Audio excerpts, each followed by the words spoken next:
YouTube, what's up, guys? What's going on?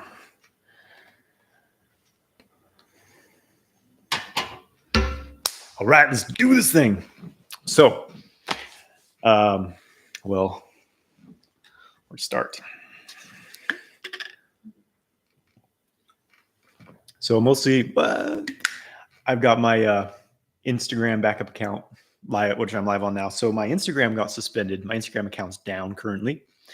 It happens. Well, it's happened once before. It happened back in 2019. It was down for about 2 or 3 weeks. I got it back. And then yesterday, no Instagram account. So we'll see how long it lasts this time. But I'm confident I'll get it back. So, it's good. Some people join me on Instagram. Awesome. My Instagram backup is, I think it's Sexual Kung Fu Backup. Just if you go on Instagram, look for Sexual Kung Fu, you'll see Sexual Kung Fu Backup. That is my primary Instagram account currently, as I've been suppressed by the man. I've been suppressed by big tech. They can't shut us down forever. No, it's, it is what it is. Of course, there's like, you on Instagram, you see these accounts is basically like porn, and it's like, okay, that stuff's fine, but my stuff gets taken down. My posts get taken down all the time. I get banned from going live on there all the time. So it's been nothing but, well, I can't say it's been nothing but anyways, I've had some issues on Instagram, but it's all good. It's all good. You play with the big tech social media giants. You gotta somewhat play with their rules, right? So, yes. How's everyone doing today? Hope you guys are doing well. And what else? What else is going on? Well, lots going on. But today I'm going to be talking about how to live the semen retention lifestyle. Yes. And, well, let's just get right into it, shall we? Today I went to this place here in Nashville. It's called Sauna House. So they have, you go in these rooms, you get your space booked. And so they have a room where there's a sauna and there's a cold bath in it. So you go back and forth between the sauna. It's like one of the saunas with the rocks you can pour the water on, just fucking cook it in there. So you sweat your balls off in the sauna, then jump in the cold bath. And, you do that as many times as you can. And I was pretty cooked by, the 2 hours in there. So that hot cold therapy, man, it's great. That'll balance your nervous system. Okay. Semen retention, how to live the semen retention lifestyle. In this modern world, this world of distraction, this world of excessive stimulation, this world of a lot of things going against this type of lifestyle of preserving your energy, which is what this is really about, right? And probably most of you following me, this is not a new concept, but maybe it is for some of you. I don't know. But just to, going back to the beginning of this, if you're going to practice semen retention, it's important you have a good reason for doing so. If you're just doing it because, well, it's a fad, it's kind of this trending thing, I don't know, this guy talked about it and I wanted to be cool too, so I'm going to try it. If you want to tell people, yeah, man, I went 300 days without ejaculating, so fucking cool. That's fine. But these reasons for practicing semen retention are probably not going to sustain your path for long, right? That's why it's important to have a very good reason for practicing. For me, what got me into this, really for me, practicing semen retention was almost like a side effect of my energy cultivation practice, because I was naturally starting to circulate my energy and experience these non-ejaculatory types of sexual experiences. And then when I did ejaculate, I was like, you know what? I actually don't feel very good after I ejaculate. Maybe I shouldn't do that anymore. So I just naturally stopped doing it. But having a good reason, right? What are some good reasons for doing it? Basically becoming more of yourself, becoming a more empowered, energized, confident, driven, masculine, magnetic. Did I say creative? Did I say energized, energetic? There's so many benefits, because this is the whole thing. Ejaculation is such a drain on men's energy. And this is not to say that you can never, ever, ever ejaculate. This is the most important thing to frame with this is a path of balance, right? Ejaculating, even if you go 4 or 5 days at a time between ejaculating, that's better than ejaculating every single day. If you go 2 weeks, that's even better. So, doing this for yourself, doing this because you want to become a better person, doing this to have more energy to do the things that you love to do, to have more energy to create the life that you want to live, to have more energy to, contribute to your relationships, your business, your creative outlets, whatever it is that you're doing, your purpose, really, right? that is what this energy will drive you to do. But if you don't clearly know what your purpose is, you don't have a mission that you're on, if you're not actively doing things, it's like, what are you going to do with this extra energy? This is the big problem a lot of men run into, is they don't have other things to put this energy into. They increase their energetic input without increasing their energetic output, and they feel really stuck and they get stagnant and irritated. So they just go back to jerking off to Pornhub because they have. So this is the whole thing, is you have to literally change your lifestyle around this. So changing your habits is number one. Obviously, you don't want to be scrolling through Pornhub, scrolling through hentai sites, OnlyFans. Probably shouldn't be doing that anymore. But the important thing here is you find something else, some other habit to take its place. Going to the gym, practicing meditation, reading books, working out, doing a martial art, playing a musical instrument. Put productive things into your schedule. You have to start organizing your life, because when you're just randomly doing things throughout the day, that's when you start going back to old habits. So start to structure your life, focusing on the things that you want to be doing. And change your habits. You have to change your habits to support the lifestyle you want to live, because the things you're doing every day are what is creating you. It's what is defining you, are the things you're doing every single day. So change your habits, live that Jedi lifestyle. I get up in the morning, I do Qigong for 2 hours, I meditate, and then I start my day. And then I do more Qigong in the evening, and I go to the gym, I do breath work, I'm studying, I'm training with teachers. I'm just constantly on this path of like self-development. And that's important, that you're constantly you're constantly up-leveling yourself. So productivity, as I said before, is essential. Sexual energy is creative energy. It wants to create, it wants to birth new things. So you want to be putting your energy into things, creating things, having artistic outlets, something that things that challenge you, things that open up this creativity within yourself, right? Again, it may be playing a musical instrument. It may be building things with your hands. It may be, I don't know, all kinds of things. What do you like to do? What creative outlets do you have? Find new hobbies that challenge you, that engage that creative part of your brain, your being, and you'll be naturally allowing that energy to go into something. Learning to circulate your sexual energy is one of the number one things for semen retention. Because what happens when you stop ejaculating? You start to build pressure. This energy starts to build in the sexual center. And you need to have a place for that energy to move. Energy must, it must be in motion. It must be moving. It must flow and circulate. It's like water. When water becomes stagnant, it starts to grow nasty things. Same thing with your energy. When it becomes stagnant, it starts to create tension in your body. It starts to create stagnant patterns in your mind, your psyche. You start to get stuck in life. You start to become rigid, and you feel like you're going nowhere in your life. So moving the energy is essential. And this is how you avoid becoming it's almost like a stereotype at this time, the guy who's doing semen retention the wrong way, and it's just a sexually frustrated mess, and just the slightest thing makes him explode in a fit of anger or irritability, right? You don't want to be that guy. So learn to keep your sexual energy flowing through your body. This is what sexual kung fu is really about. A large part of the training is engaging the sexual energy, not suppressing it. This is another mistake. It's just like, okay, I can't think sexual thoughts. I can't have sexual pleasure. I'm just not going to do it anymore. I mean, theoretically, it sounds nice, but it just doesn't work.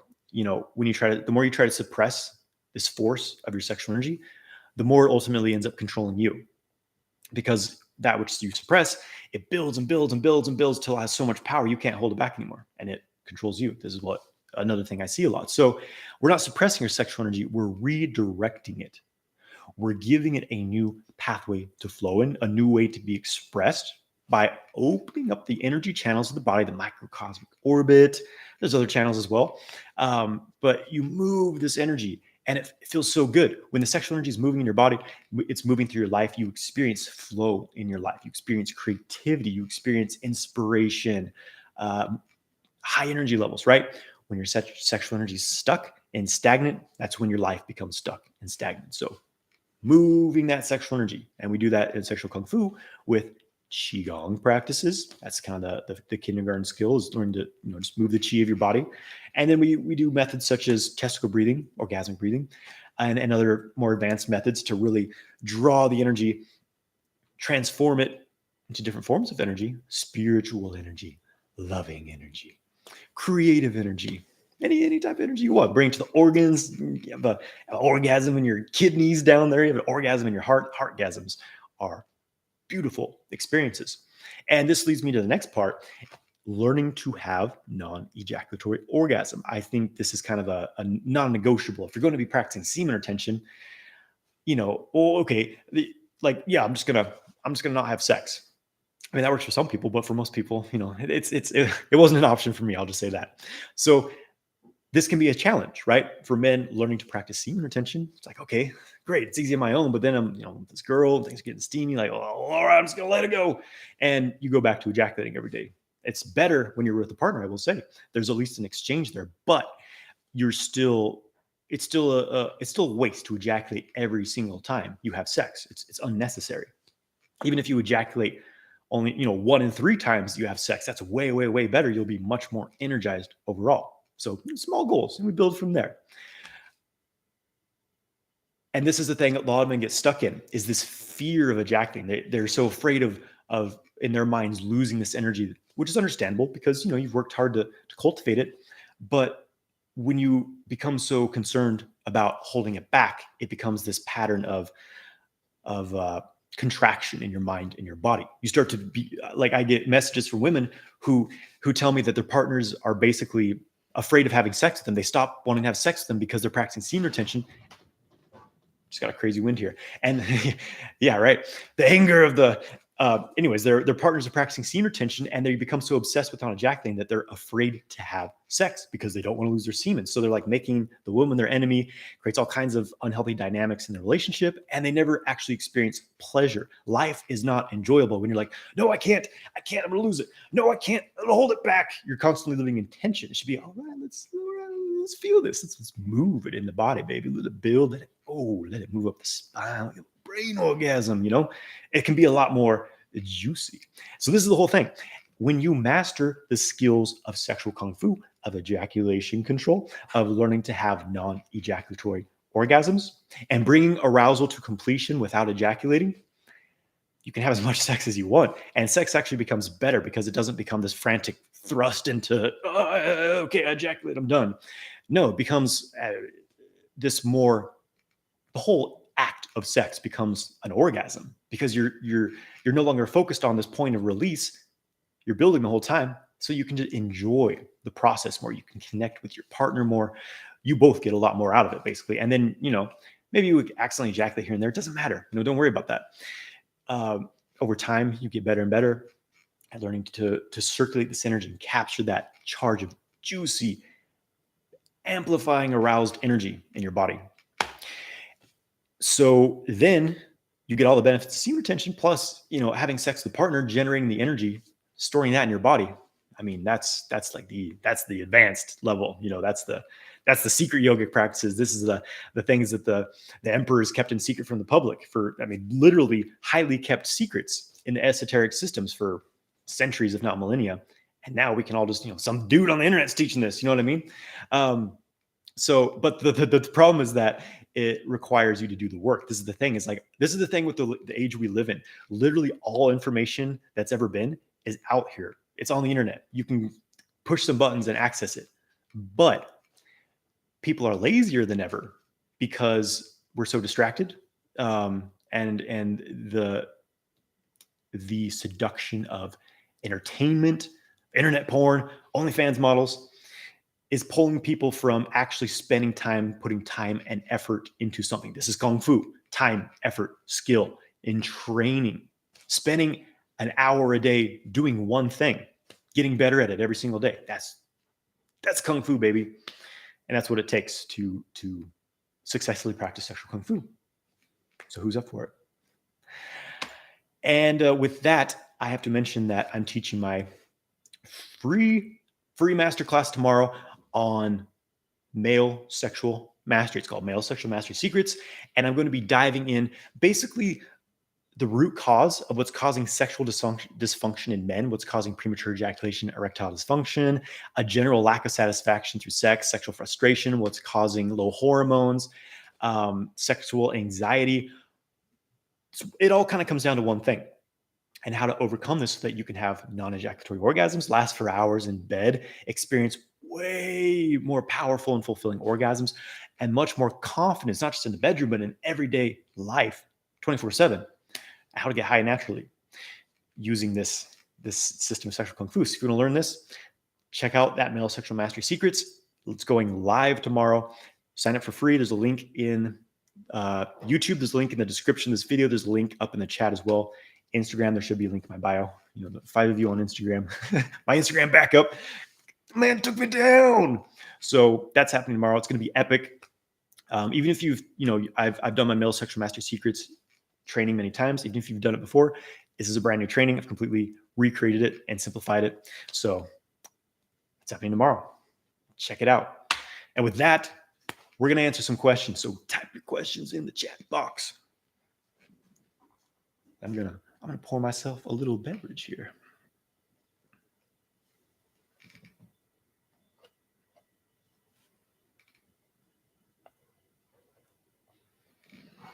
Hope everyone's doing well, having a great 2023.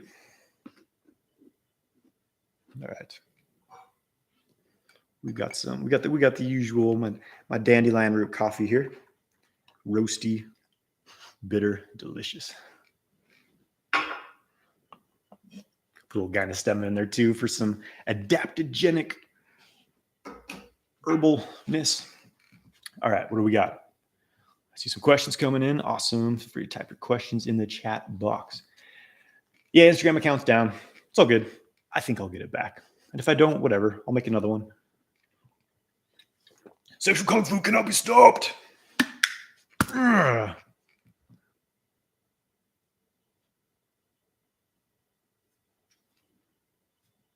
Okay.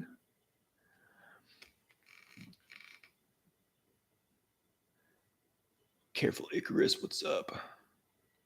Jack Erickson, what's up? Titan Health. Adid Vargas says they don't want more males being successful. Maybe that's what it is. You know, the censorship and the suppression of information on this planet. Oh, I'm not going to take it. Okay, Michael says, is the headstand a good method for transmuting sexual energy? I need to test this one more. But I will say that I was doing headstands for years. I was really into yoga before I was in Qigong. And I would not say that my sexual energy was being transmuted the way that I directly experience it being transmuted now. Because the thing is just kind of inverting the flow. You know, if you're upside down, all of a sudden, does your lower body energy come to your head? And does your head energy go down to your lower body? I don't think it really works like that. Maybe it could help. Like if you really, here's the whole thing. The internal arts require many different things. One is, yes, kind of the physical engagement, maybe the physical shape of your body. But the most important skills in the internal arts involve really being able to absorb the mind into the body. They call this Ting Jin. And to this interface between mind and body, the tissues and the energetic structure of the body. That's to be able to influence the chi flow. So without that, you can hold any type, kind of physical, like someone teaches you and says, oh yeah, this Qigong posture is the most powerful thing ever. So you do it, but you don't have the right, you're thinking about your grocery list. You've got tension in your shoulders.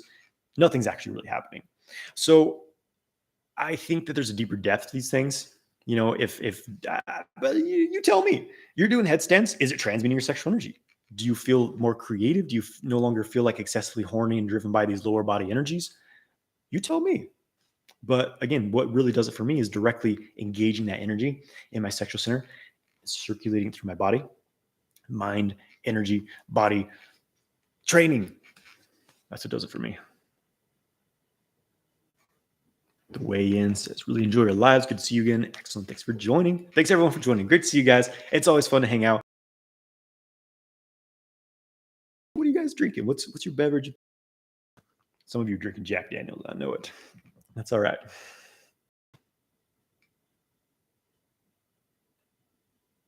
Okay, Shabidi says the first liquid drops before the big load is coming. That big load's coming. Little drops. That you can be sure that big load's it's coming around the corner. Okay, the first liquid drops before the big one is coming. I like that. Is that already considered as ejaculating? So there could be two things you're talking about here. Number one, the clear fluid that comes out of the penis when you're aroused. This is the Cowper's gland fluid, also known as pre-cum. No, this is not considered. It's not an energy loss. Basically, I say this. I get asked this all the time, but it's not any different than blowing your nose. That clear fluid. Now, there is another type of secretion released from the penis where if you're like really on the edge of ejaculating, and you accidentally almost hit the edge, you get like a little spasm in your prostate, and that in that case some small amount of semen can come out. It's not a full-on ejaculation. It won't really be much of an energy loss, not something to be concerned about, but it could impregnate a woman if you're having sex, so be mindful of that. So yeah, the first drops before the big load. I like that.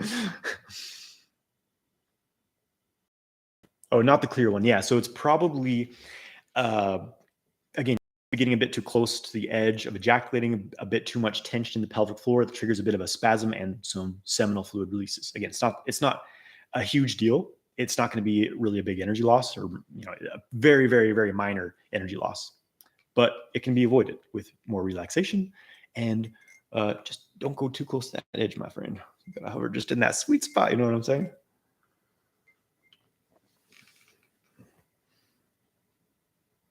Oh, Kevin Sadler says, how does Qigong benefit you in this lifestyle? Oh, I'm glad you asked. So much power. Qigong is an incredible practice. If you take nothing away from my channel, maybe it should be to practice Qigong. I would say it'd be better to do Qigong and not practice semen retention than to practice semen retention without doing any sexual energy circulation practices, right? How does Qigong benefit you? Well, where to start? Let's break it down. We're gonna really break it down now. You guys can't tell I love Qigong. So, kind of the big picture and how. Let me see how many. Okay, well, all right. I'm gonna rant a little bit here. Our bodies are energetic in nature. What's creating our bodies? This is an esoteric concept, but we understand that everything in the universe is energy. We could say vibration. It's vibration creating these energetic, biomagnetic, electromagnetic fields. And when these fields, everything's vibrating at a certain frequency, a certain rate, right? When that vibration slows down enough, it creates what we consider physical material. Even what we consider physical is not actually physical in the way we usually perceive it. Our bodies are 99.9% empty space. There's actually like not really anything there. It just seems to be physical, but if you hit yourself, you feel it. So there's something's happening there, right? According to Chinese medicine, there's all these meridians in the body.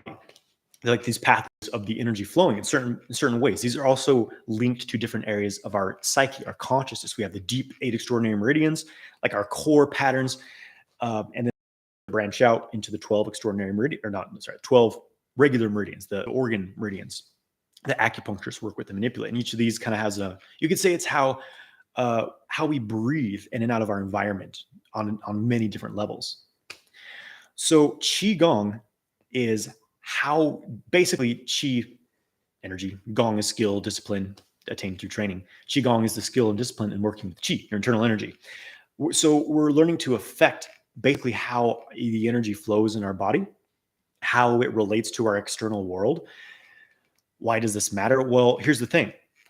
When we're teenagers, when we're children, we get programmed with all these beliefs. That's good. That's bad. The world is a dangerous place, Jimmy.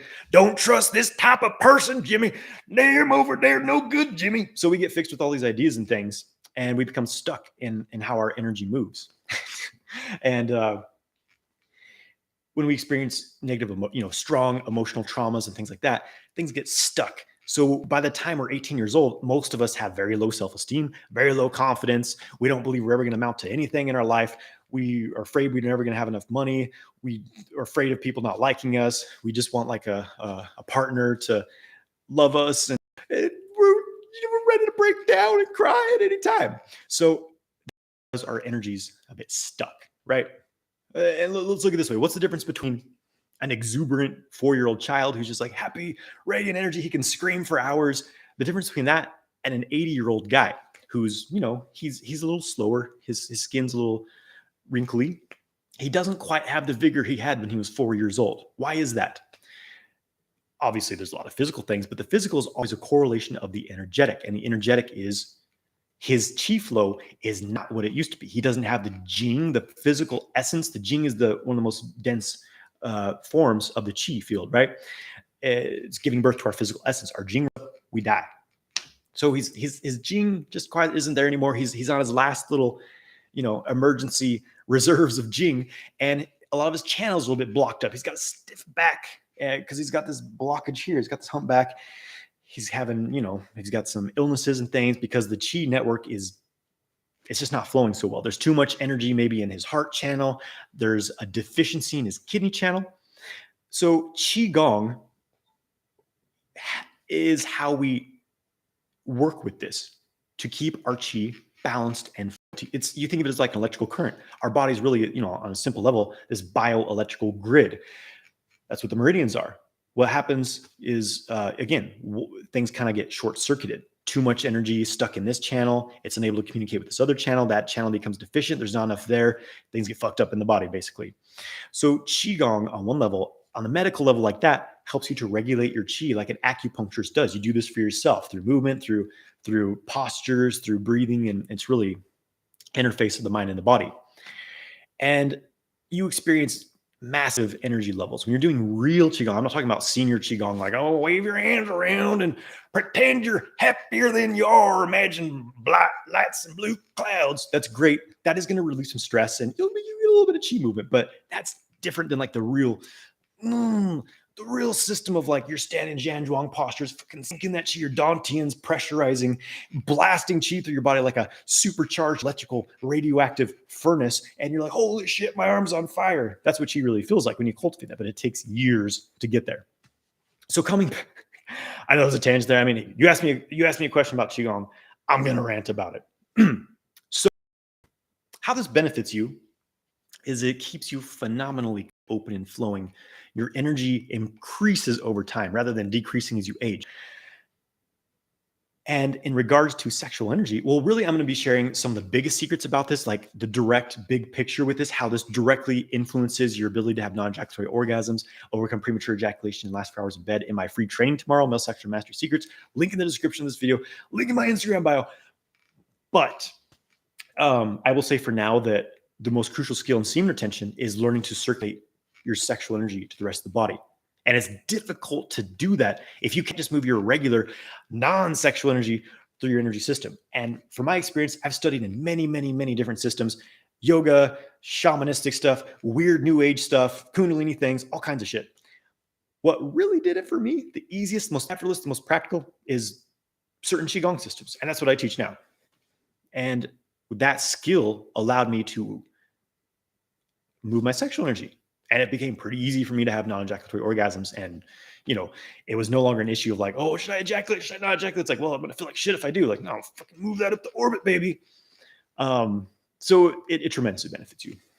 Whether or not you practice semen retention, qigong is a phenomenal tool. Let's feel into that for a second here. Whew. Sometimes I feel like I'm Jim Carrey, like his old comedy videos. He takes a big breath and he like rants super fast for like 2 minutes. Sometimes I feel that's who I am. That's all right. Get excited, man. There's so much to share. Okay.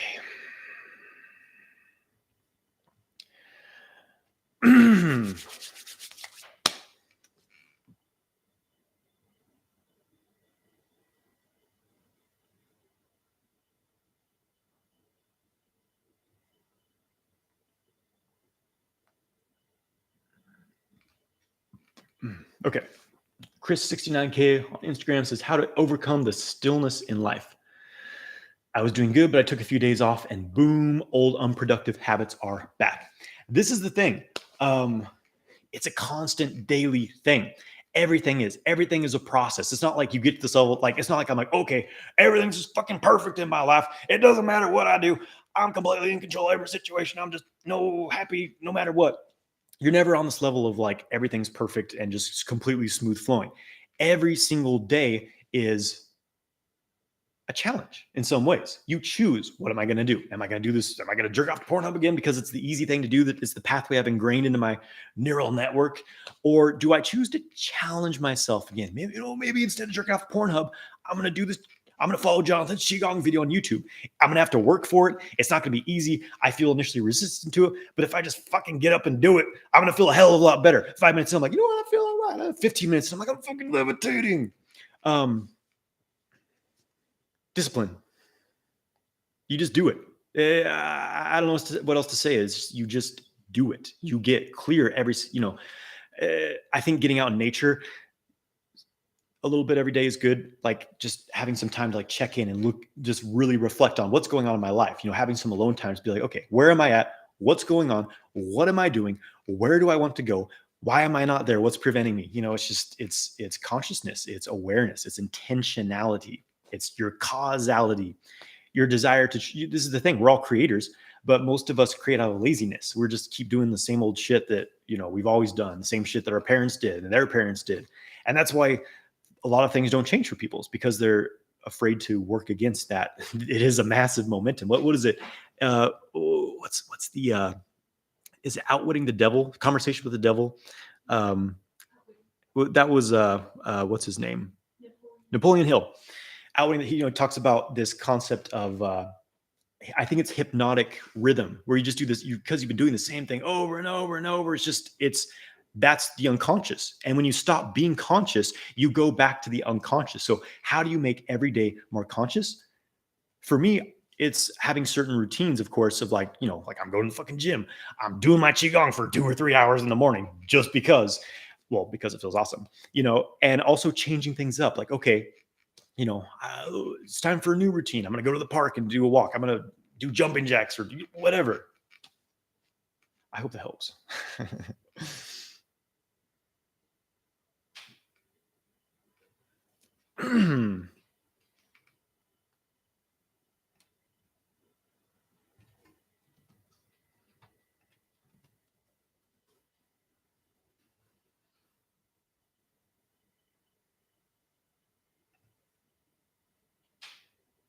Jack Erickson says, how do you release mental and emotional deep-seated patterns? Deep, deep, deep, so deep in there. It's starting to get out so fucking deep. Fortunately, it can be done. There's many ways to do this, and not every certain technique or approach will work for everyone. Overall, the most effective thing for me has been doing the internal energy work, Qigong, breath work, meditation, because you're opening up these flows because everything's in the body. All of your emotions, all of your memories, it's stored. The issues in the tissues. That is one of those cliche things, but it's true. You're holding on to shit from the past, literally at different places in your body. I don't know, my hip hurts whenever I think about the certain thing, I don't know. But I know it takes a lot of consciousness to really see that, right?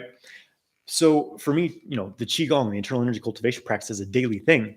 It starts to slowly change these patterns, kind of wear away things over time. And you'll find like deep emotional things sometimes arise. Like I remember I was doing this Qigong form, dragon orbit form. I teach in my multi-orgasmic man course one day within, I think just a couple weeks after having learned it. And I had this memory come up, this painful, emotional heartbreak.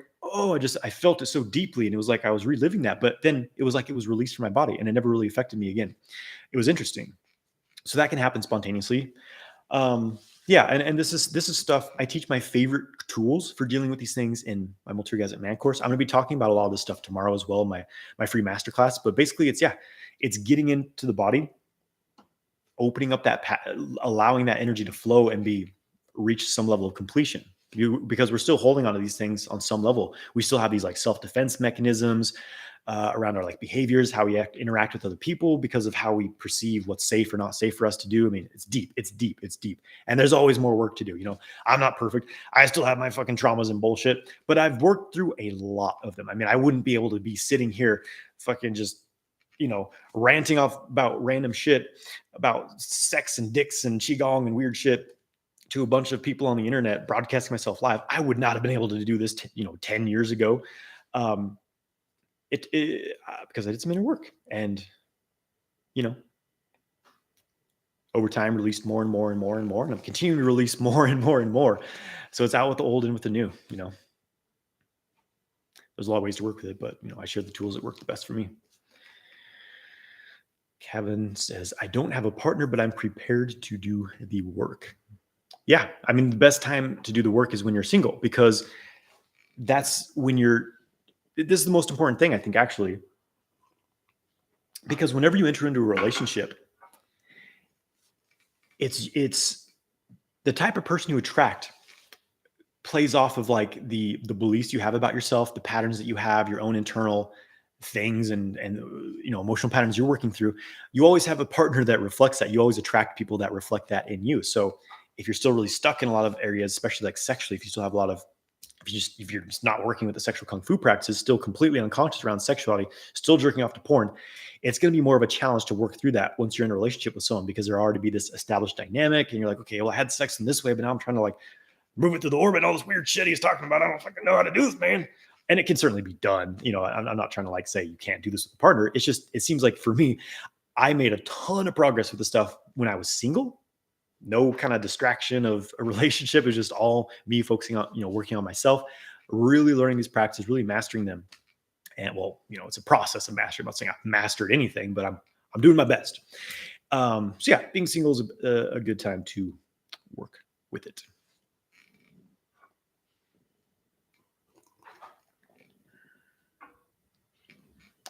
Titan Health says, what's your thoughts on Chat GPT and the rise of AI in everyday lifestyle? Well, I haven't looked too much into the Chat GPT thing. I've been hearing a lot about it. It's some kind of, language thing. I guess I need to learn more about what it is. But the whole AI thing, there's really two ways I think the AI thing is going to go. One is kind of the transhumanism thing. We all basically become robots and lose our humanity completely. We just become machines. He's more machine than man. The other thing is more of like the Star Wars thing. We're like, that's more of an optimistic thing. It's like, okay, we use technology only for like certain conveniences, but we're not controlled by it. But then there's the Matrix thing, and it kind of looks like humanity as a whole is a little more interested in that direction. At least some people who are,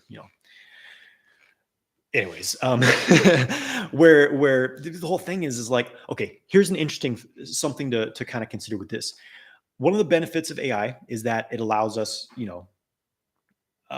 tremendous up levels in, just from like, software interface type things is great. That's great. But like, I think where I cross the line is where it starts to interfere with our own human processes, like people, bionic implants, like things that like, oh yeah, well, this will improve my vision if I get these fucking robot eyes. It's like these science fiction movies where people have like metal arms and all this shit.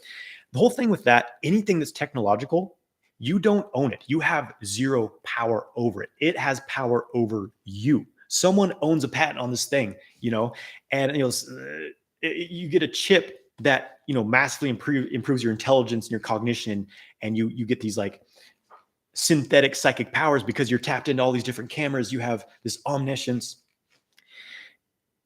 You don't own that.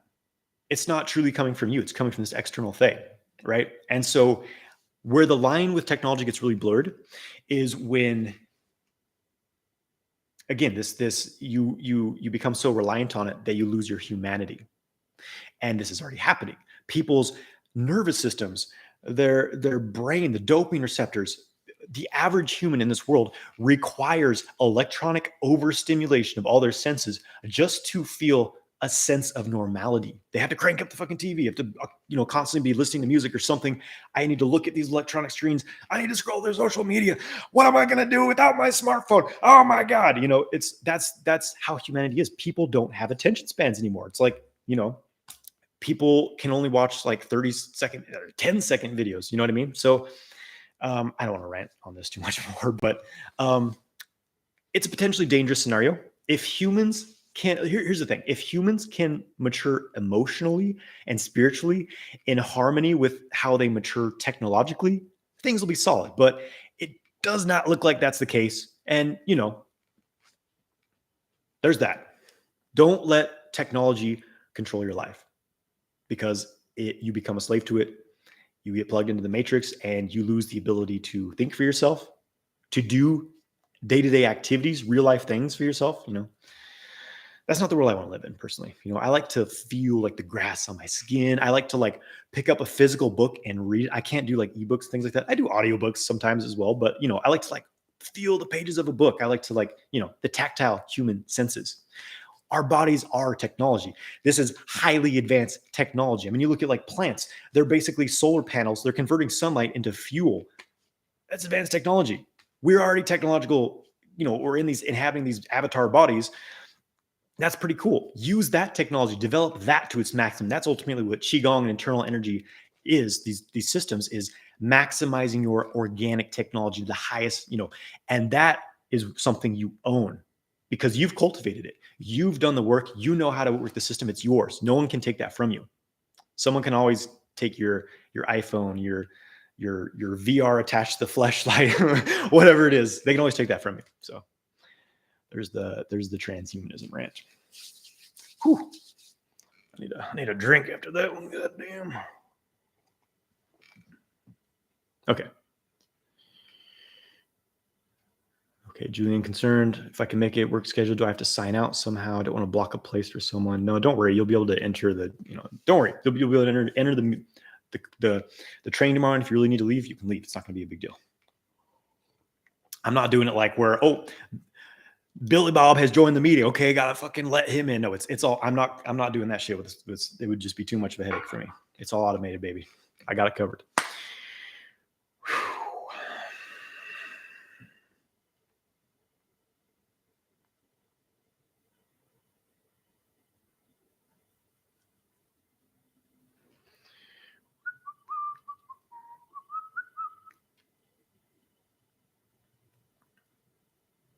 Okay. Ali Azomi says, how's your ongoing 12 weeks course going? It's going fucking great. Seeing phenomenal results. People in the course, it's a life-changing course. It's going great. And I'm constantly adding more things to it. I added actually Con and Lee practice to the course. Lesser Con and Lee, the steaming of, the merging of the sexual energy with the fire energies of the body to create a third force, to cook the sexual energy. This is true sexual energy transmutation. It's the more advanced sexual kung fu practice, but I added that into the course because I think it really helps balance the sexual energy with the heart energy, and really alchemizes that sexual energy into spiritual energy. Spirit Shen. Jermaine Green says, I'm able to last between 2 to 3 in the bedroom, 2 to 3 hours in the bedroom. I appreciate you. Jermaine, fucking crushing it, bro. That's how it's done.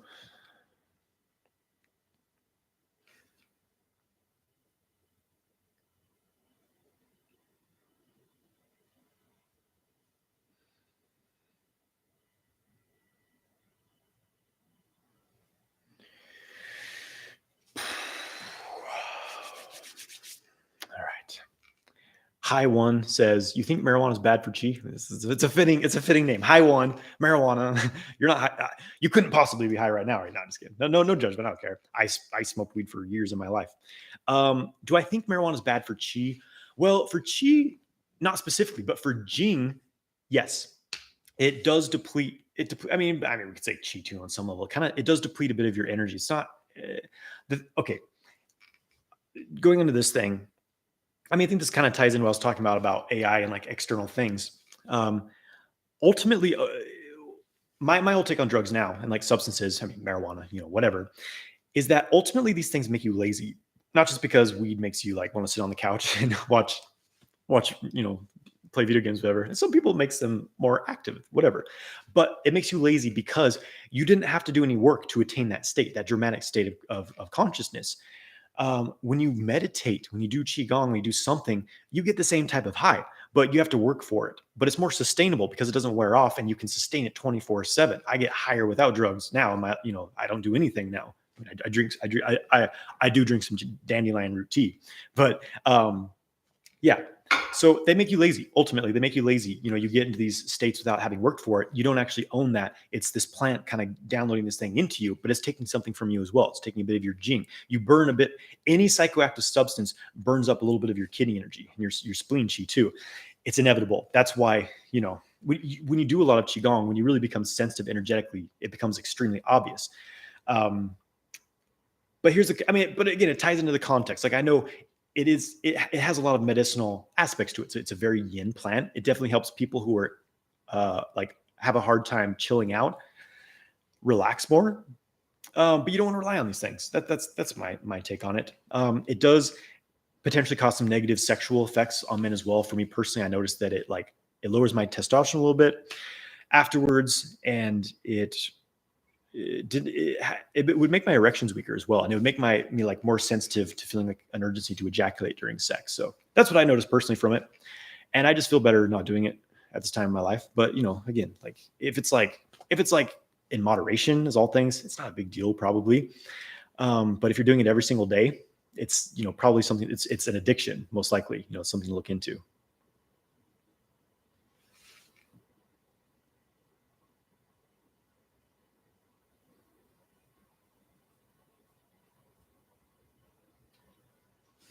All right, where are we at?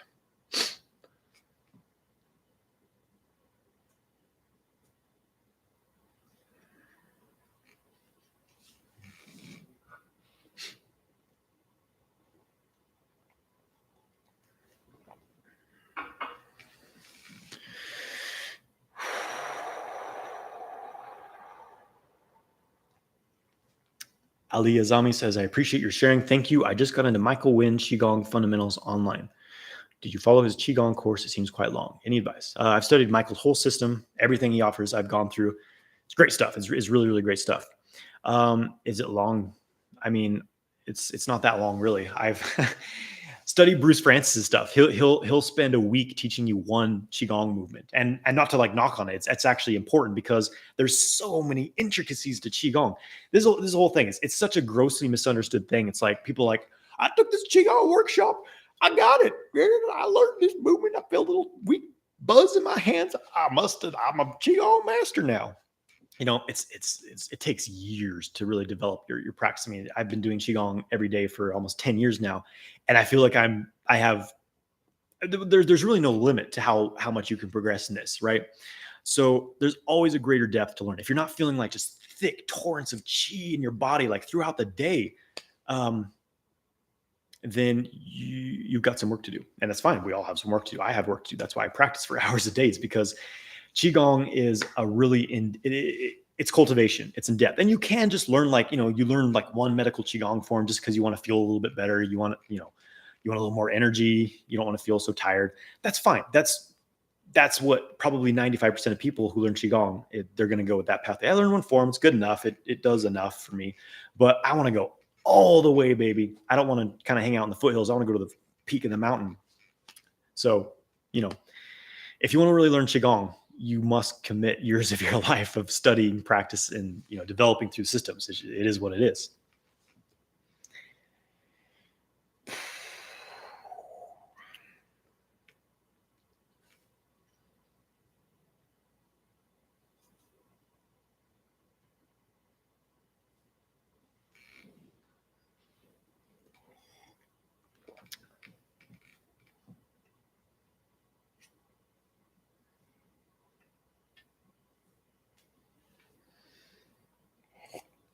Michael says, for me personally, the headstand helps a lot with transmuting sexual thoughts, but I've not seen any similar benefits like when I do qigong or breath work, but everyone should definitely try it. Yeah, I'm sure it's a very, very beneficial practice in general. It's one of the main postures of yoga, the headstand practice, because it flushes the blood up into the higher, to the brain, rejuvenates the brain.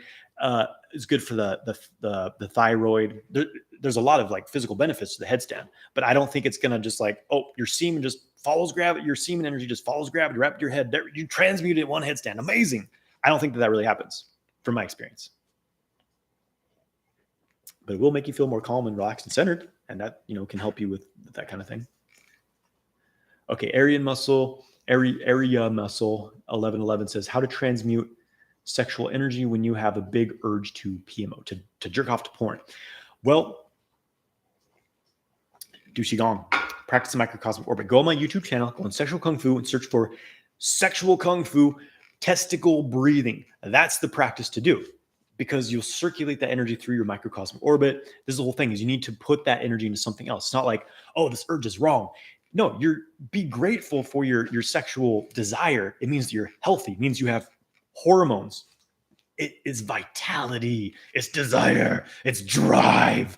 But for most people, they've been programmed to do kind of stupid things with that energy, right? So you get in the habit of doing something with that energy. Maybe do something creative, play a musical instrument, go to the gym and work out, go for a hike. Probably the best practical thing to do is to do some Qigong, circulate the sexual energy, and you will find that you no longer have that urge to jerk off to porn over time.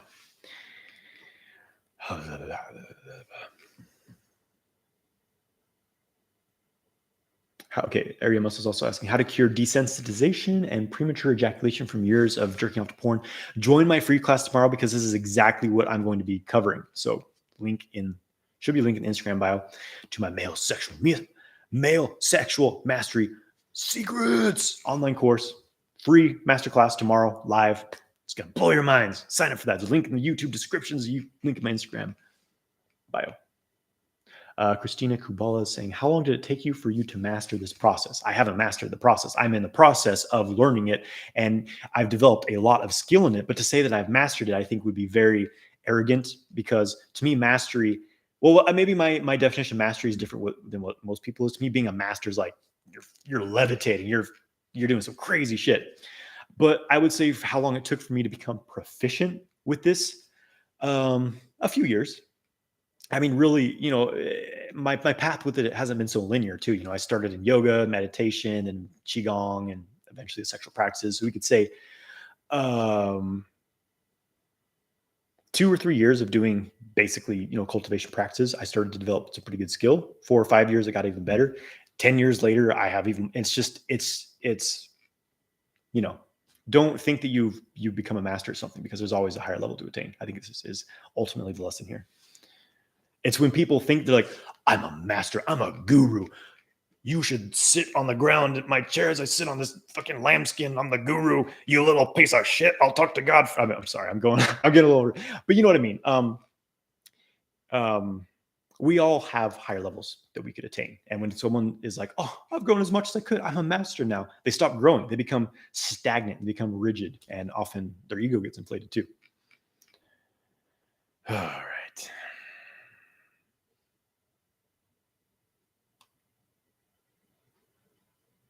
Focus Perspective says, I appreciate the comedy you're incorporating into your videos. Thank you. Yeah, thanks for thanking me. And I'm glad you are appreciating it, because yeah, it's again, I talked about this on my last slide, but it's like, I've always been a pretty funny person. I've always had a pretty kind of ridiculous sense of humor, honestly. And I had a really hard time like putting that into my videos without it just feeling contrived. And, I think I'm figuring it out, I guess. I don't know. It's an outlet of some comedy for sure. But I'm like, how do I make it educational and funny at the same time? If you can laugh and learn about something, it's the best. So I'm glad that you are enjoying it. Jack Erickson says, can you walk me through your Qigong practice? Do you have 3 hours? No, I can't walk you through it through a description right now, but I can give you a very basic overview. I start my morning with, let's do stretch, open up my body, I do some stretches, do a little like open all my joints, just some movement stuff. I do some breathing, do tumo breathing. gets oxygen flowing. It also makes me have to take a big poop, which is a good thing to do first thing in the morning, right? Clear out the bowels, baby. Just dump it all out. And then I'm ready for my Qigong practice. So I start with my Zhuang practice. I stand. I've been doing about 30 to 45 minutes, sometimes an hour, usually about 45 minutes, 30 to 45 minutes of standing positions. I just start in Wu Chi and I just fucking sink, just release, sink into my Dantian, feel it light up, connect with the earth. Just absorb my mind and whole body. I'm just standing there for 5 or 10 minutes, just getting to this deep state of activation. This is the thing with the true Qigong. You actually don't need any like movements or forms. You literally just stand there, lay there. You get charged the fuck up. It's a mind body thing, but it takes a while to really learn that. So anyways, then I'll do some different positions. And my standing varies as far as like what I'm doing. I've been doing a lot of Yi Chuan practices. Yi Chuan is, those are some, Wang Shangjai, the guy who made Yi Chuan, that dude was a badass, they're standing for 6 hours a day. That's intense. And I've been doing a lot of Santi Shi from Xingyi. Santi is like it's the standing posture from Xingyi. I love Xingyi Chuan. I've been studying a lot of that. So I do 20 minutes of that every other day. The other days I do the more kind of typical Zhuang, Yi Chuan postures. So 30 to 45 minutes of that. And then I do either like I do like a Qigong movement form, or I do my Tai Chi form, or both. And then I do my Bagua. And sometimes I do some do some lines of Xingyi, which is like it looks like you're doing boxing or something, but it's an internal energy training. It's badass.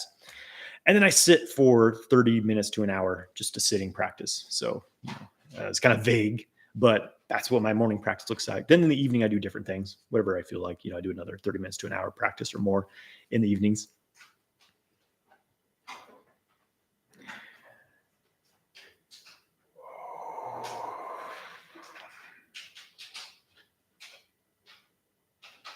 Caveman Dude says, sometimes just the names of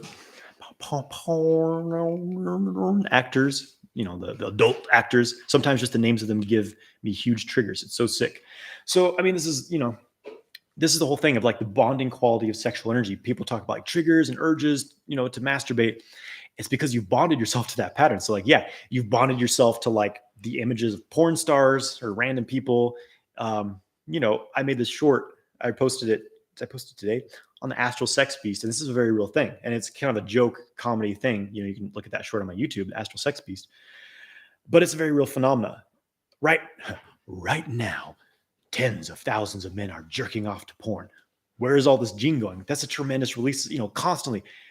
Think about this. Every 2 seconds, someone on the planet's ejaculating. Probably statistically, it's like lightning is constantly striking on the planet. Ejaculations are constantly happening on the planet as well, right? Think about that one. But where's all this energy going? Because for a man, it's this big release to their vital energy and jing.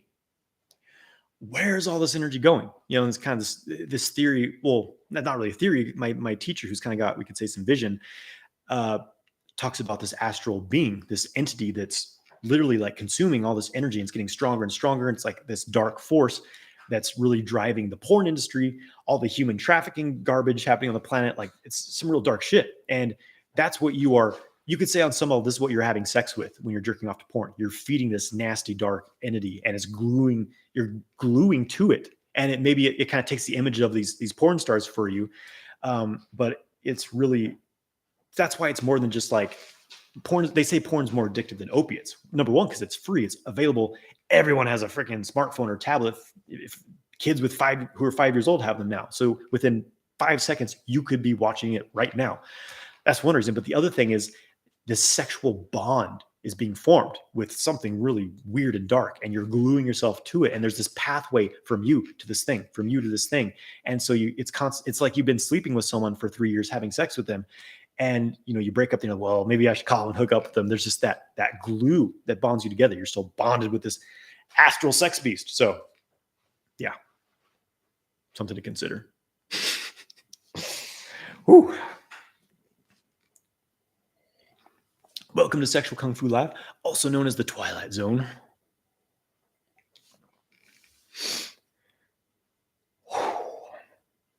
Okay.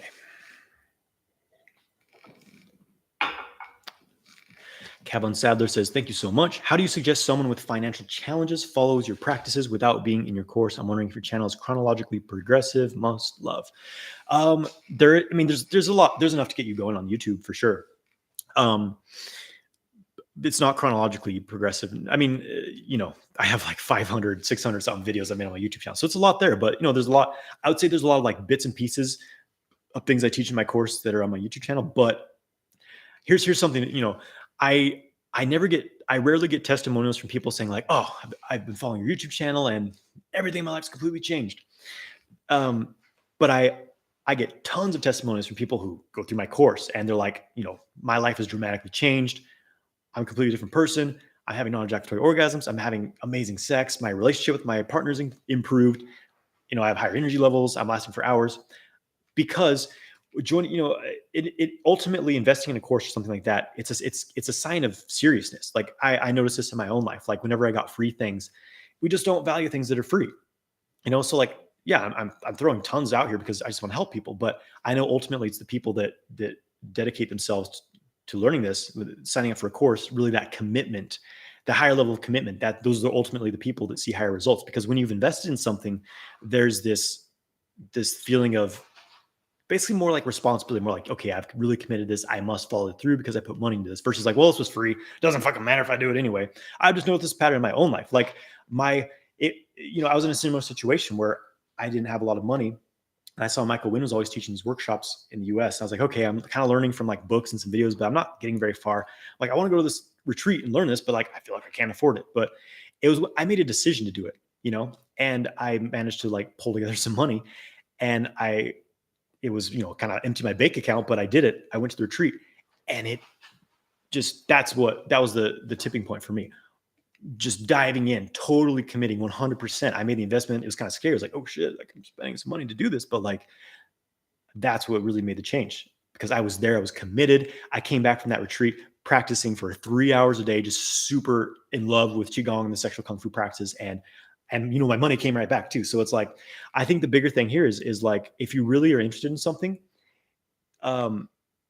make a way to find a way to make it happen. We can always, we can create anything we want. It's just like, how serious are you? How willing are you to put in the work to do it? Right. If you want to go to the highest levels, do it. Powell, what's up, Powell? Says, hi, Johnathan. How are you? Do you practice primordial Qigong? How are the effects? Yes, I practice primordial. Well, there's different primordial Qigongs, but I practice the Wu Qigong, primordial, which Michael Wynn, who I first learned it from, refers to as primordial Qigong. It's more commonly known as Wu Qigong. Supposedly, this was a Qigong form that Zhang Sanfeng, the legendary creator of Tai Chi, supposedly he also created this Wu Qigong form as a spiritual cultivation form. It's a very powerful form. I teach it in my Primordial Alchemy Masterclass. It's on my website, but it's a phenomenal form. I've had nothing less than like magical effects, and I'm just like, I'm not saying that. Legitimately, like crazy shit has happened for me doing this Qigong form because it's a very intention driven form. You put your intention into it, and then it works with the energies of the four directions, heaven, earth energies, creates this toroidal field in your energy body. It's a crazy form.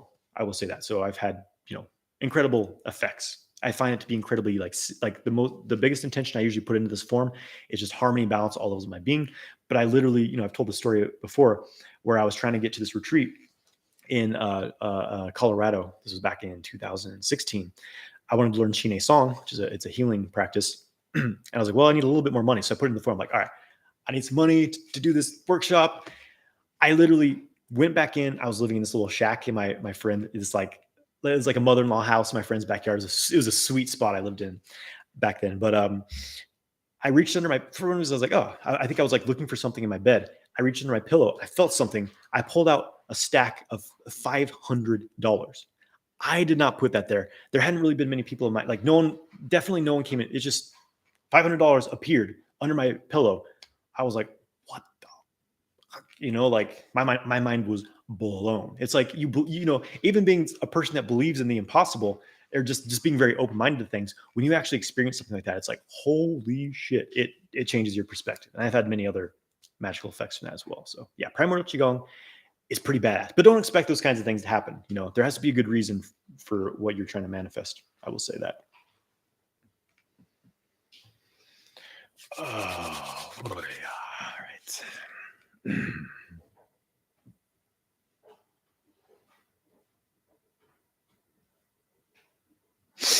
Caprice Williams says, any Qigong retreats. Any Qigong retreats you would recommend? I love Michael Wynn's stuff. He does these summer workshops in Asheville here. It's phenomenal. I mean, his strength is definitely more like the internal alchemy kind of Neigong side of things. But Michael's stuff is phenomenal. I go to his every year. There's other people I've studied with. I know there's a lot of other people doing retreats. I haven't been in I've been to some good ones. And I've been to some like okay ones.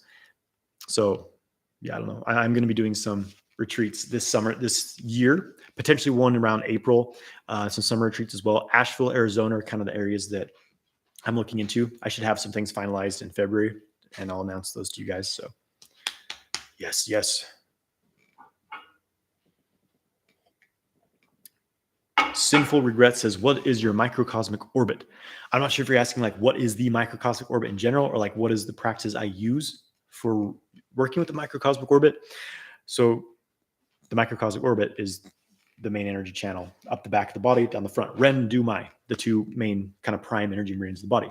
And as far as methods, there's many different methods that I work with and that I've taught. I have several on my YouTube channel. I teach one that I keep exclusive to the Multi-Orgasmic Man course. It's a pretty badass method. And there's some other ones, there's many different methods and I switch between which ones I'm using. Sometimes I just use Qigong to do it. But ultimately, I will say that kind of the big secret to the microcosmic orbit is Dantian development. Without a Dantian that's really pressurized, tangible, and activated, you're not going to feel a whole lot happening in your orbit. Doesn't mean nothing's moving. It's just you don't quite have the chi pressure to make it tangible.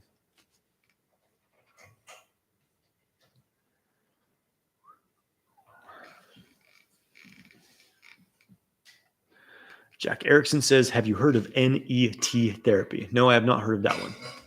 There's many types of therapies. There's many healing modalities. Some are good, some are not. But I don't know anything about that one. So, all right.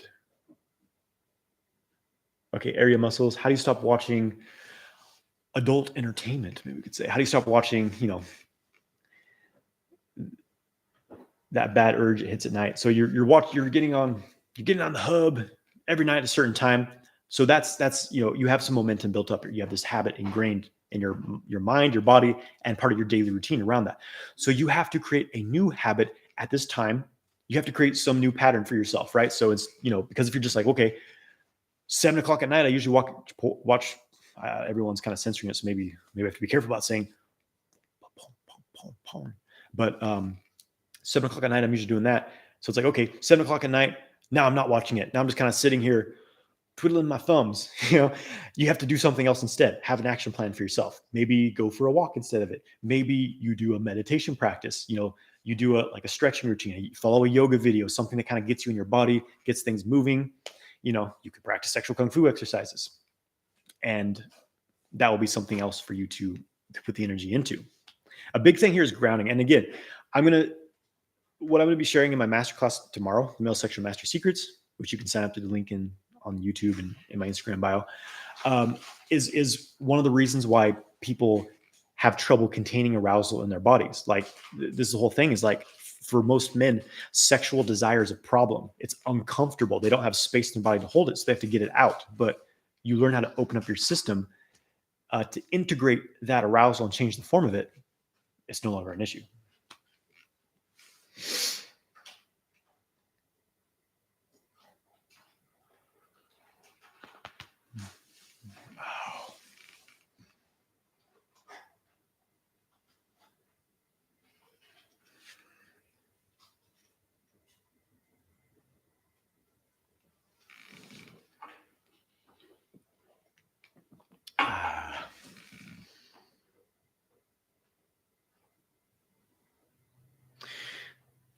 Terry Lee says, what are your thoughts about the bottle trick to release the pelvic floor to help with premature ejaculation? I'm not sure what the bottle trick is. Maybe it's something I've learned. Maybe it's not. You shove a bottle up your ass and then you're nice and relaxed. But I'm just kidding. I don't know what the bottle trick is. Roy Eunice says, hello, Johnathan. You're not on Instagram anymore. Well, funny you should ask. My Instagram got taken down. So, yep. It's suspended. I'm confident that I'm going to get it back, but it's been taken down for reasons unknown to me. I feel like I'm, there's no nudity. Obviously I'm teaching sexual content, but it's overall, but it's pretty educational. But yeah, for whatever reason, my channel's gotten taken down. So I have my backup channel. Just look up Sexual Kung Fu back. It's the backup. Sexual Kung Fu backup on Instagram is the handle, and I'm live on there right now. And there's 2 people watching. Obviously, it's not as big as my full Instagram account was, but it's all good. Who gives a shit? Fuck them anyway. We don't need them. God damn it. Jack Erickson, I am 34 years old. Just turned 34. My birthday was just a couple weeks ago. I'm a Capricorn, baby. Horror Mysteries 103 says, do you also practice martial arts along with Qigong? Well, I practice the Neijia, the internal martial arts, so Tai Chi, Xingyi, Bagua. So not like the hard fucking that stuff can really hurt your joints in the long run. I've been thinking about taking some more like external martial arts classes just to like get that young aggressiveness, but I don't know. I love Tai Chi, Xingyi, and Bagua. So those are the martial arts I practice.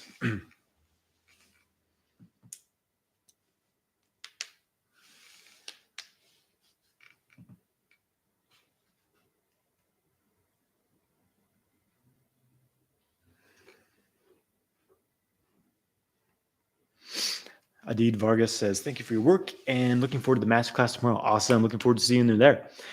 When practicing semen retention and sexual energy, how long to see an increase in energy to use to be more productive? So it may vary when you're practicing semen retention. Some men, like the first time I went like 3 days without a jacket, I was like, wow, I have way more energy, way more testosterone and desire.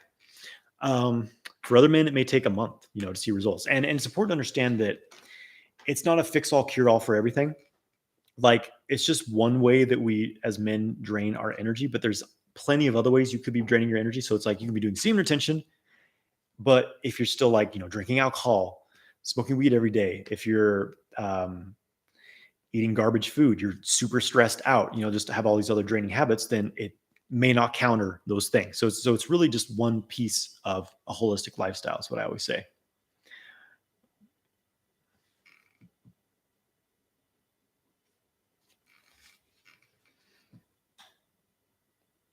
Ghost says, hello from Sweden.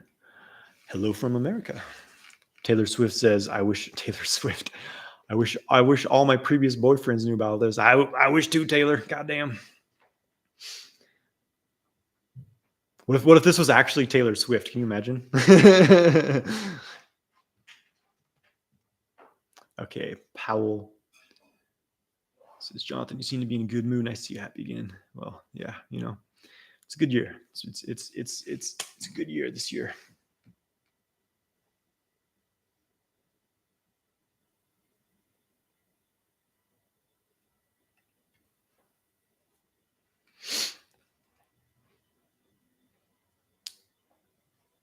Okay.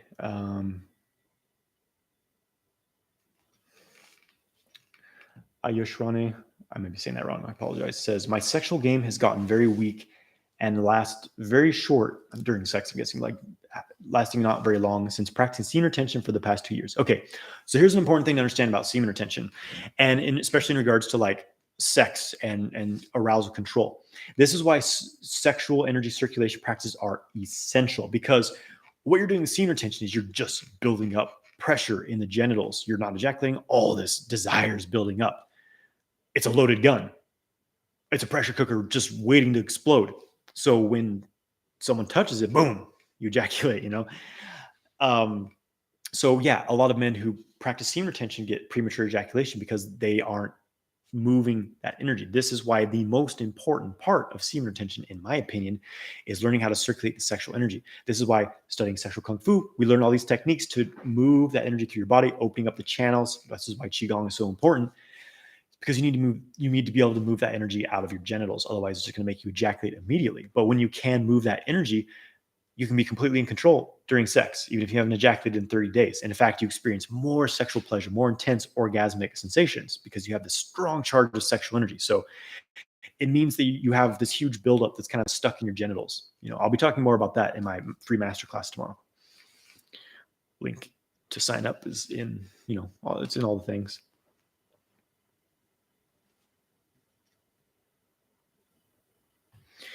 Cognitive dissonance is what do you mean change the form of sexual arousal?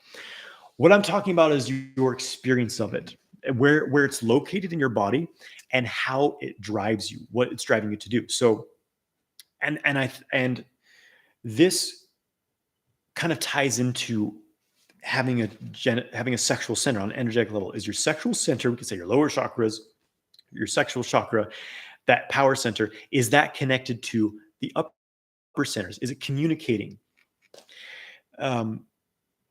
Because for most men, there's this split from the sexual center to the rest of the body. So they only experience arousal as this urgency to ejaculate, this urgency to immediately have sex and ejaculate to release the tension. So what I'm talking about is, when you feel aroused on a practical level, like what this looks like for me, I'm feeling aroused, like, ooh, I feel aroused. I got a big old stiffy, and and yeah, I'm thinking these horny sexual thoughts, lustful thoughts. Well, what if I use my mind to move that energy? So I do, there's several practices we do in sexual kung fu system. Draw the energy up. Maybe I draw it into my heart center, and I focus on activating the heart center, feeling love, feeling gratitude, feeling this beautiful heart energy. All of a sudden, my erection subsides, and I feel this like, this beautiful connected feeling in my heart. Or maybe I bring it up to the crown, just bring that sexual energy up. My erection goes down, maybe a little bit because I want to keep having sex, maybe not at all because I'm, want to keep having sex, or maybe completely because I just want to get that energy out of there. So I bring it up to my brain, and all of a sudden I feel this like I go to work on a creative project. That arousal has changed into this creative energy. We could say a creative arousal. It's a loving arousal. It's a different type of arousal than just like, I need to hump something right away. I need to jerk off into a tissue. So that's what I mean, is you're moving the location of it in your body, connecting it to other energy centers, and that changes how you experience arousal, rather than something you need to get out of your body, something that allows you to connect more to yourself and to the world around you. Oh,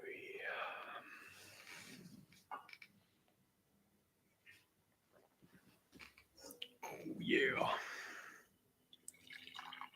A cup of the dandelion root coffee.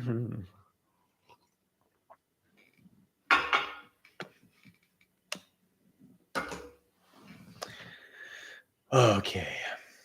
Chris 9069K says, why does it happen that before ejaculation, the frenulum is really sensitive, but after ejaculation, it becomes normal for some time? Okay, and there's another question, which is a little bit different. Well, in general, yeah, the frenulum is basically the ejaculation control trigger, or no, not ejaculation control. It's the ejaculation trigger. That's, this is a penis. The frenulum is right here, lower beneath the head. And I know I get people who are circumcised. I'm circumcised, and they say, "Well, I don't have a frenulum because I was circumcised." But it's the same area. It's right there. I would just call it the frenulum for the sake of ease, right? And so the thing is that when you're aroused, there's a few things here. Okay, when you're in a aroused state, there's kind of more. Your penis becomes more sensitive because it's engorged with blood. So there's more nervous system signals coming from your penis. And another thing is, when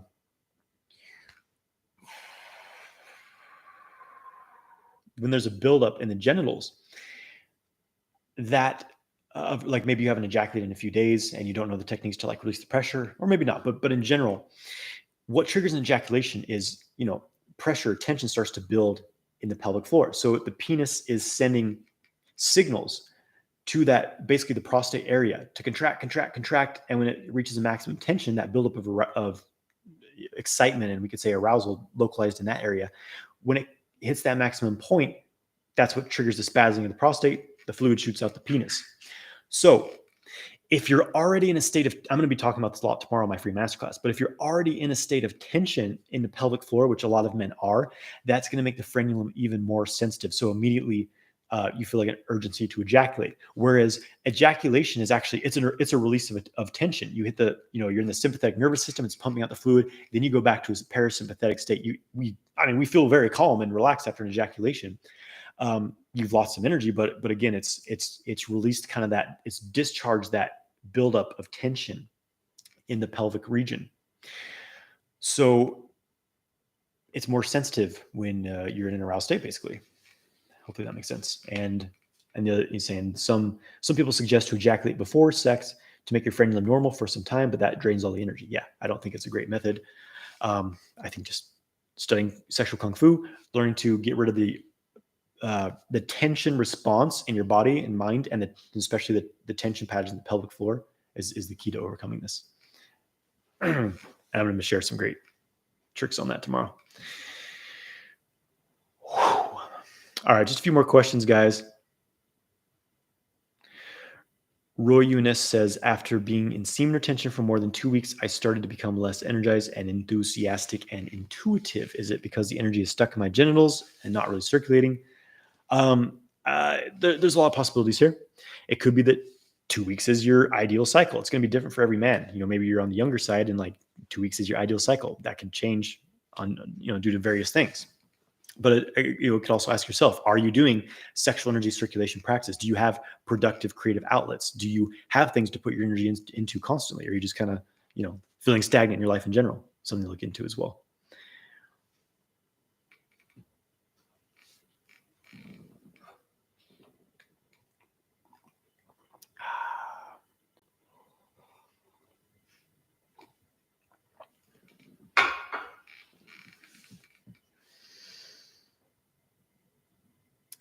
Attractive Centipede says, what's your advice for people who experience premature Kundalini awakening from all the stored and charged sexual energy? I've read horror stories of unbearably intense experiences because of this. So there's different things here, talking about Kundalini energy. We have what this really is happening here, and it's going to be different. Some people are truly having like Kundalini awakenings, which is, a Kundalini awakening, like true experience of that is different than just like there's some, hot aroused sexual energy going up your spine, getting stuck in your brain. This is the most common thing that's happening, which is just excessive energy getting up, stuck in the head. And it also can be linked to like liver energy heat, liver fire, which happens to a lot of men practicing semen retention because they get the stagnance with the energy, which the liver, the wood element hates. The wood element wants to grow and move. And so when things feel stuck for your liver chi, it often like rises up into the head. You feel irritated, headaches, and it can get, extreme cases like crazy insomnia, feeling a bit schizophrenic and things like that. And so that's just really, it's not really Kundalini. You're just cooking. It's an excess yang energy. It's too much ascending energy stuck up in the head. And that happens to a lot of men who don't properly learn the sexual techniques. They're just kind of shoving sexual energy up into their brain. They're not grounded in their bodies. They don't have the front channel open, and they just kind of get burned out from that. So that can happen for sure. And that's why studying in like a safe, systematic training is essential. I haven't had anyone suffering from this issue who's gone through like my trainings and things like that, because it's not just like go straight into shoving sexual energy up in your brain. No, that's not a good path to go on. You need to prepare the body, open up the channels, clear some of the blockages you have, learn how to ground yourself, learn how to, clear excessive heat out of the head and things like that. Then you start playing with a little bit of sexual energy, bring in the lower centers and kind of make its way up to the higher centers. So don't let it scare you from doing these practices, but just make sure you're, practicing something that focuses on kind of clearing and preparing the body before just jumping into advanced sexual energy practices. I think that's important. All right.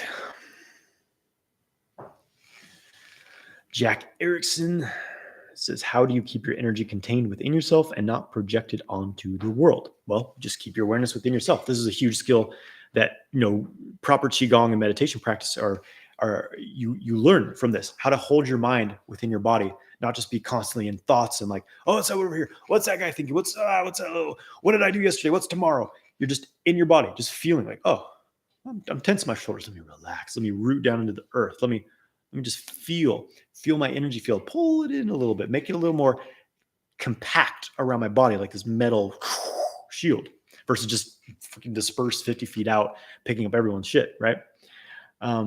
Yeah.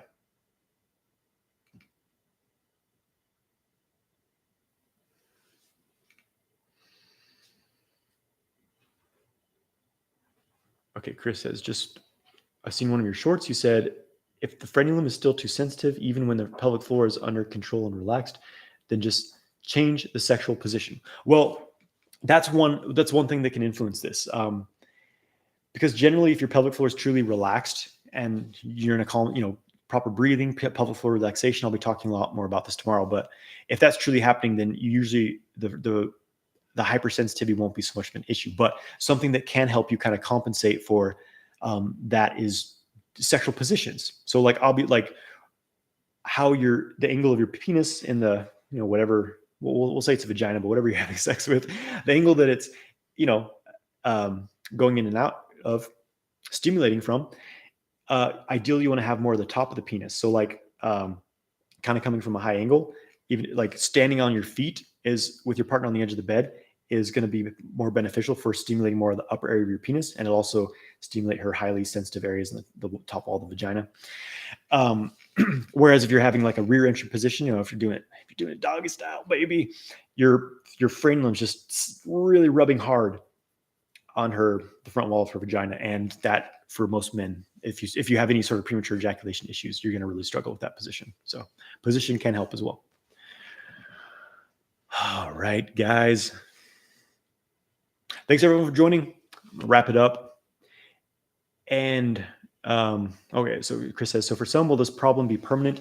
Again, hypersensitivity almost always comes down to what I'm going to share in Masterclass tomorrow. I'll say any man can overcome this issue, though. I will say. And again, guys, free Masterclass tomorrow, male sexual mastery secrets.